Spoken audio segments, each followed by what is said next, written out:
am stuck in the weeds, and I don't know how to get out. Every time I try to leave, I pass through the center of the same dark clearing, over and over again, and there's a road beyond that I can't reach, and I feel like there's someone at the very end of the road, looking up at me, though I have nobody to see.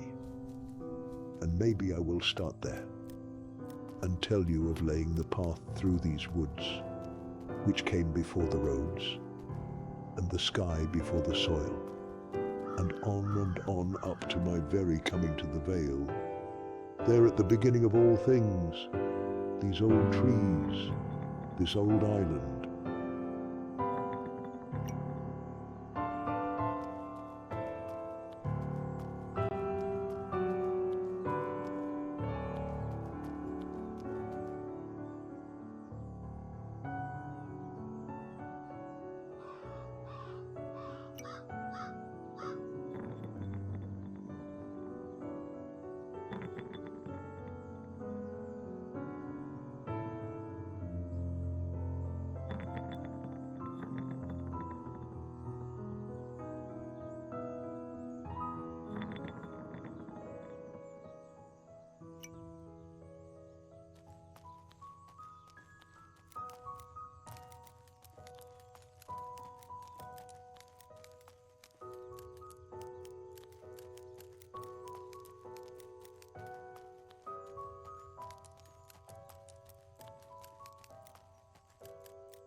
In my life, I have taken many walks, and have wandered habitually, and have gone to many places.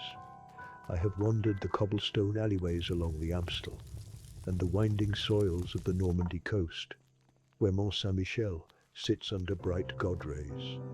I have ferried across the Nordstrom, where I paid homage to those great apothicates who knew how to draw from within the wilderness the inner sight of those mushroom caps which grow only under auroras. I have ferried down the Nile and have strolled the 800 acres of Moor Hall, plucking comfrey from muddy soil, a place where the land seemed to punish all attempts to build anything to last longer than the short life of the builder. Everyone is coming to sense with their own map of the world. I have spoken to many men with differing opinions of the bounds of Holland, and Britain's Midlands, of course, and they ask where London ends, where west becomes east, and on and on. My own dear wife, bless her memory, would always scorn maps, thinking them to be one man's way to lead another astray. The map of the world, she would say, is only to be conquered once drawn. Better to draw no maps, make no plans.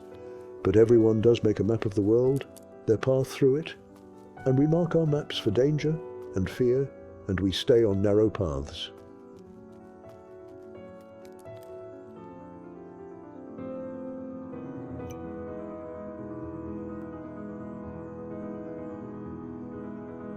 And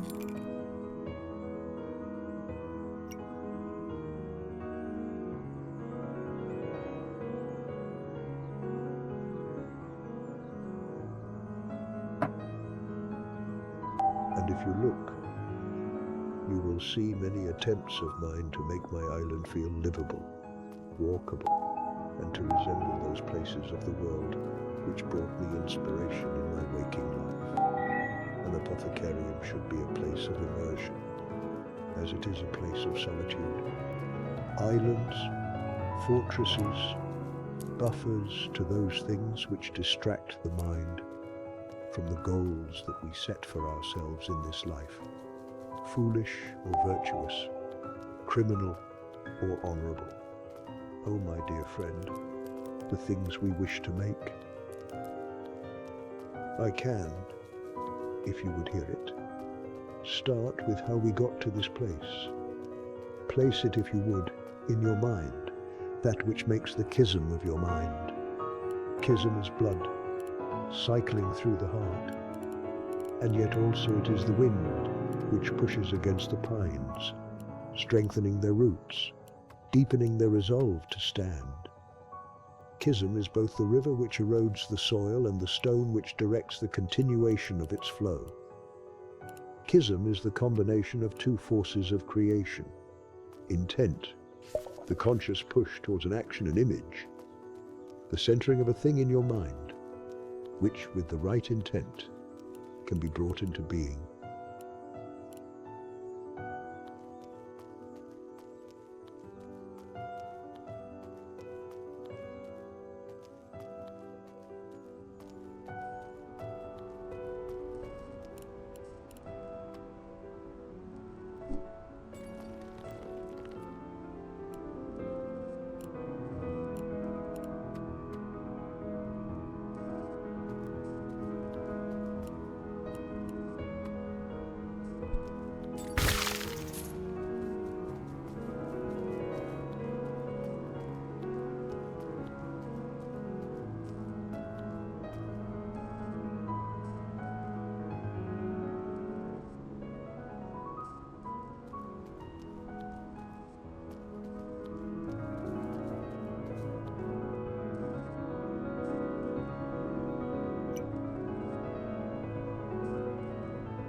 It happened by accident. For many years I had suffered from the traumas of something that had happened in my commission on the Nile. In trying to move forward after the darker hours of the war, I found some refuge in meditation. I would lean back in a comfortable pose and depose my mind of the illness of memory. Things slipped away, as did I. First to my childhood, into memories of places I had not gone to in many decades, nor thought over in many years. A snowy clearing in a forest where two roads converged in a shape, all in darkness, all encompassed in frost and drifting snow, and there was some danger there, possibly, in my memory of the place, as if the frame of my memory held something just outside the visibility of the tree line, and maybe it will reveal itself in some moment of clarity which cannot be taken back. Maybe it will remain in the brush, I cannot say. I was there, in that clearing. I could taste the fog of the wood. I was there. Then my childhood slipped away.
mycelium is an interesting thing. It is neither animal nor plant, and before the world had spores, the earth looked very strange, for nothing could break down.